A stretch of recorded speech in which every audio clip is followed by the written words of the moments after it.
this video from our old friend Don Lemon.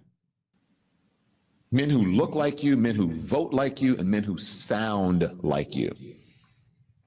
White men, something is broken. Something is cracked deep inside when so many of you believe the answer to fear, to loss, to change is violence. Shall I go back and cite the data we just had a moment ago when Don Lemon says something so shockingly insane and racist? But like, you know, obviously these are high-profile incidents, but like, is he going to address gang violence in America? Like, do we need to like have the conversation about, you know, how many of the murders in this country are committed by a very small proportion of like pretty young black men? 6% of the population, about. Yeah, I mean, like, are you gonna address that, Don? Are you gonna address the fact that it's your side that's radicalized? Yeah, I mean, you could take it either way, but they're both sort of like shooting at. I actually have no idea what he's talking. Like, what are white men guilty of being like nice to police officers? Like, is that the? Yeah, but by the way, like, we didn't burn down cities. We didn't burn down and loot businesses. Yeah. You know, we didn't have mostly peaceful rioting after Charlie. We prayed. Didn't he marry a white guy? What did they say? Colonizer in the sheets, and what's the phrasing? Revolutionary in the streets. Revolutionary in the streets, colonizing the sheets. I'm going to intentionally make this personal and hokey for a reason. I was skateboarding at Freedom Plaza in DC. I'm pretty good at skateboarding. These leftists went on forums and said that Tim Pool couldn't even do a shove it. Now, for those who don't know, that's like a very basic trick children do, and I was actually doing pretty advanced tricks. Now, the reason I intentionally make this hokey is, the reason they say this is because in their cult of people, the liberal cult has their high priests like Jimmy Kimmel who know they're lying, and the run-of-the-mill liberals who don't pay attention or read the news. They just believe whatever it is they're told. The purpose of lying about someone like me is to create in their mind, ignore him, he's not a real skateboarder. And so they want to try and isolate me, my views, my team, my company from the industry. I bring this up intentionally, as I said, making it hokey. The idea that Charlie Kirk has no legacy to honor is the stupidest thing imaginable, considering TPUSA, AmFest already has people saying it's bigger than the RNC and it's the biggest right-wing political convention, if not the biggest political convention in the country over the past several years since its inception.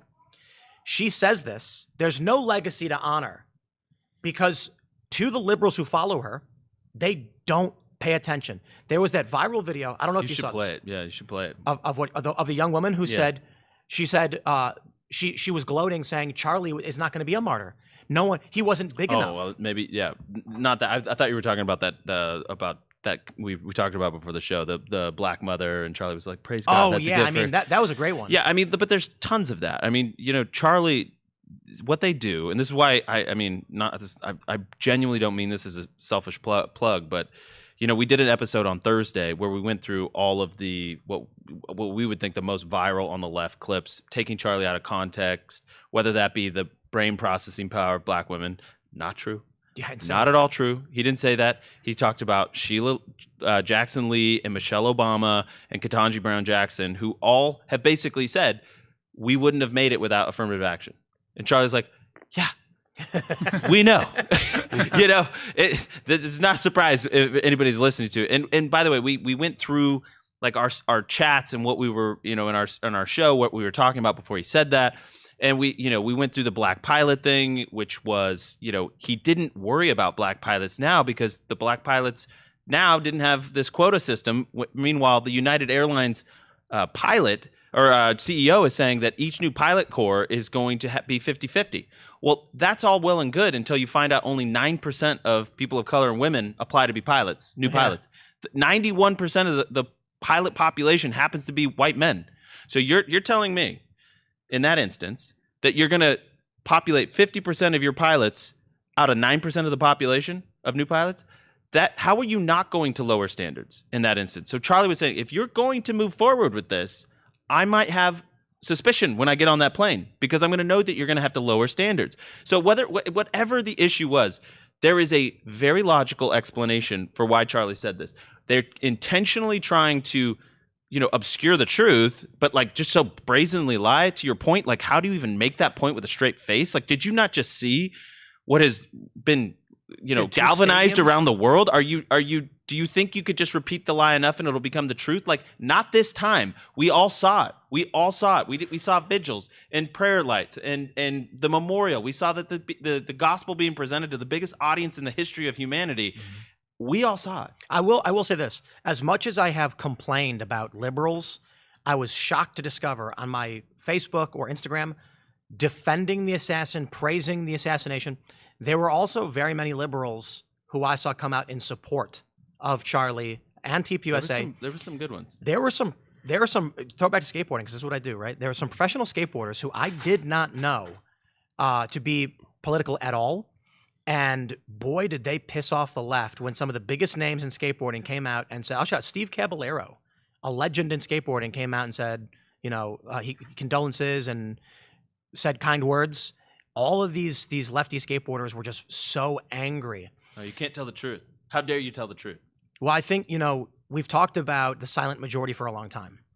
People who obviously don't believe in the sterilization of children or sex changes for kids or whatever, but were too scared to speak up because they'd lose their jobs. What ends up happening then is, with something so shocking as what happened to Charlie, I think a lot of people snapped to attention and said, we better speak now or forever hold our peace. Well, I am a glass half full on America guy. I am. It's not just because I have to be. It's not just because of my job. I genuinely believe that this nation is providential. I do.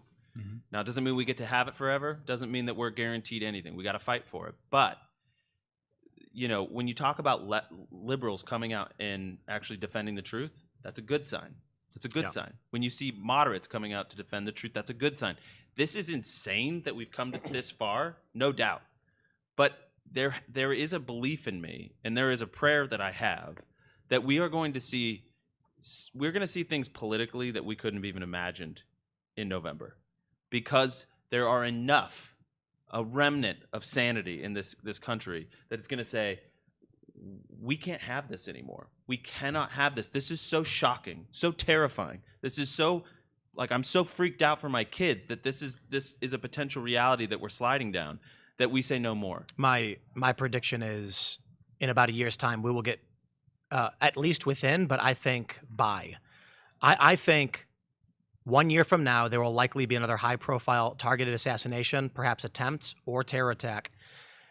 I'm not saying the probability is really, really high. There's a lot of things that'll happen between now and then. So I think I said maybe it'll be 6% likelihood, whatever. I just see that as the strongest possibility because I hope you're wrong. I do too. And I'll stress this again. I think 94% chance anything other happens. But the assassination of Charlie has exposed so many of these people celebrating, lying, defending, and it's 2 weeks, and we're going almost on 3 weeks, and they're doubling down and they're emboldening themselves and they're pushing harder now with like what Ilhan Omar is saying. Where will we end up a year from now, just before the midterms? I think the Democrats will be hurting because their ideology is clearly pissing a lot of people off, scaring a lot of people. We saw this with Trump winning the popular vote, the Republicans sweeping everything. People are waking up. I'm seeing there's liberals that I know that have gotten red-pilled in the past 5 years, especially with how bad Joe Biden was. What does a desperate ideology do when they're looking at a midterm defeat? We know what they're willing to do. We know what they're capable of doing. I don't believe that they will simply just say, guys, it looks like we're going to lose. Let's do nothing. I think... Are you talking false flags or something? No, I'm saying fringe leftists are going to get violent. I'm saying we've already seen the far left get violent. I think we're going to see with the ICE raids, Donald Trump sending in the National Guard, they're not going to accept that the people of this country have spoken. Mm-hmm. Trump won a popular vote. The people said, hey, deal with the immigration crisis. The left is saying no, and there have been 3 terror attacks on ICE already. I hate to say it because people are going to get mad at me for being blackpilled, but guys, Trump, it's not even, we won. We all voted. We said, listen, We don't like what Joe Biden was doing with this country. We don't like his policies. His economic policies were no good. His foreign policy was no good. His immigration policy was a nightmare. Trump, please reverse these things. He's begun to, and they are using terrorism and violence to try and stop and obstruct. They have used assassinations. Well, can I say one thing about that? I didn't like when we would do this and we would say they. Yeah. We talked about this a little bit because I was like, well, it's not all of them.